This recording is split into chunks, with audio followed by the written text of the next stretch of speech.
भारत की सीमा से बाहर यानी विदेश में मौजूद भारत का पहला और इकलौता सैन्य अड्डा भारत ने खो दिया है। जी हाँ, भारत ने ताजिकिस्तान के ऐनी एयरबेस को पूरी तरह से खाली कर दिया है। यह भारत का पहला और एकमात्र विदेशी सैन्य ठिकाना था जिसे 2002 में करीब $70 मिलियन तत्कालीन मूल्य में लगभग 500 करोड़ रुपए की लागत से आधुनिक बनाया गया था।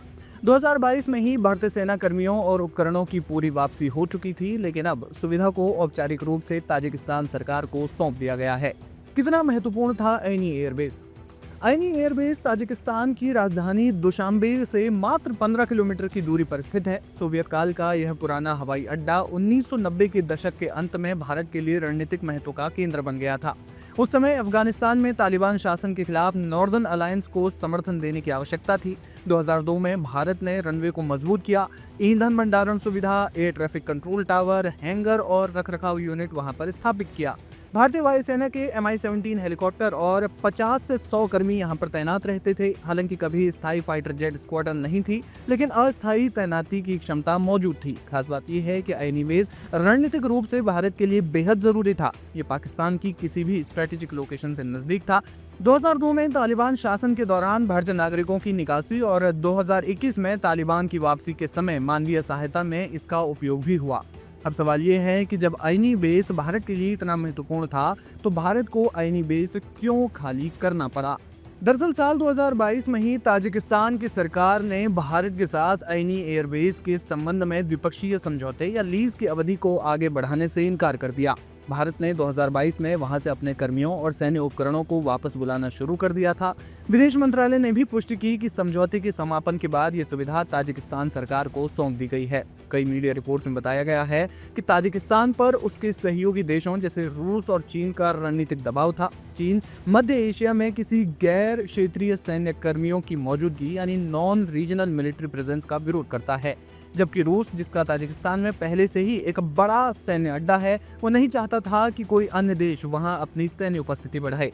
Defence expert retired major general Rajan Kochar कहते हैं कि जिन महत्वाकांक्षाओं के साथ भारत ने साल 2002 में ताजिकिस्तान में मिलिट्री एयरबेस शुरू किया था, वो इरादे कभी पूरे नहीं हो पाए। 2013 के बाद जब इतनी आपकी इट्स नॉट ट्रेडिशनल एयरबेस, अब जैसे अमेरिका अपना एयरबेस बनाता है तो अमेरिका वहां पे फुल स्ट्रेंथ में आता है।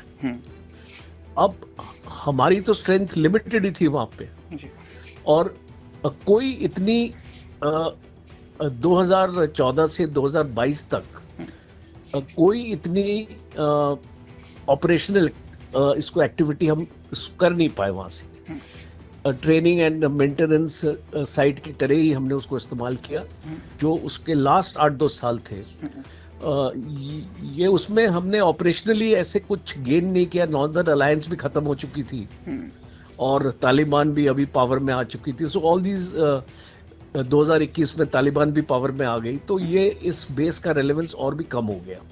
ये भी माना जा रहा है कि अफगानिस्तान में तालिबान के सत्ता में आने के बाद इस बेस का रणनीतिक महत्व कम हो गया था और भारत की मौजूदा रक्षा नीति में प्राथमिकता अब समुद्री सुरक्षा जैसे क्वाड गठबंधन के तहत उस पर निर्भर है, न कि मध्य एशिया में स्थायी ठिकानों पर। कई जानकारों का मत है कि वैश्विक स्तर पर इसमें भारत का पावर प्रोजेक्शन कम हुआ है। अंत में ये भी जानते हैं कि भारत के पास आगे क्या विकल्प हैं।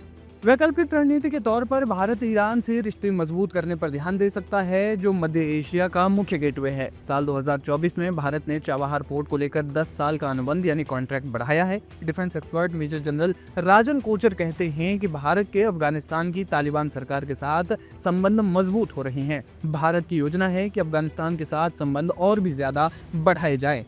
तालिबान को ट्रस्ट कर पाएंगे, बिकॉज अभी हम एक फूक के कदम उठा रहे हैं, बिकॉज अभी हमको पता नहीं है कि वो कितने ट्रस्टवर्दी निकलेंगे और अपना दल इसको बदलने में जो टाइम नहीं लगता है। वैसे उनकी कोई पास्ट अगर रिकॉर्ड भी देखें तो उनकी कोई ज़्यादा क्रेडिबिलिटी नहीं है। तो इंडिया इसको one step at a time इसको लेगा। आने वाले वक्त में आप इसको ये भी एक्सपेक्ट कर सकते हैं कि अगर इकोनॉमिक कोऑपरेशन एक नेक्स्ट लेवल तक जाए और इंडिया अफगानिस्तान में कोई अच्छे ताल्लुकात हो जाएं और तालिबान के बीच में, तो एक मिलिट्री कोऑपरेशन भी इसको मुझे लगता है ऑलरेडी बात हो रही है उनकी ट्रेनिंग के लिए अफगानिस्तान ऑफिसर्स की, कि हम उनको ज़्यादा उसको नंबर्स में अपनी एकेडमीज़ में ट्रेन करें।